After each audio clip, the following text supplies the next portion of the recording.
రంగారెడ్డి జిల్లా శంషాబాద్ నగర శివారులో పొగమంచు కమ్మేసింది. దీంతో శంషాబాద్ నుంచి ఉదయం వెళ్లాల్సిన పలు విమానాలు రద్దయ్యాయి. ఢిల్లీ నుంచి హైదరాబాద్ రావాల్సిన ఫ్లైట్తో పాటు హైదరాబాద్ నుంచి ఢిల్లీ వెళ్లాల్సిన విమానాలు రద్దయ్యాయి. ఇక సిటీ నుంచి తిరుపతికి వెళ్లాల్సిన ఫ్లైట్స్ రద్దయ్యాయి.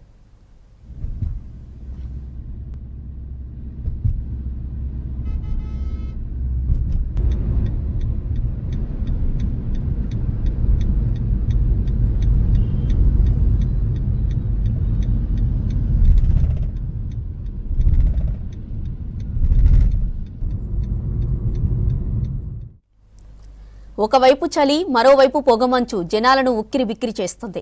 ప్రధానంగా ఔటర్ రింగ్ రోడ్డుపై వెళ్లే వాహనాలకి పొగమంచు ఇబ్బందికరంగా మారింది. వాహనదారులు తీవ్ర ఇబ్బందులు పడుతున్నారు. సమీపంలో ఉన్న వాహనాలు కూడా సరిగా కనిపించడం లేదు. పొగమంచు కారణంగా శంషాబాద్ నుంచి బెంగళూరు వెళ్లే రహదారిపై అనేక వాహనాలను రోడ్డు పక్కన నిలిపివేశారు.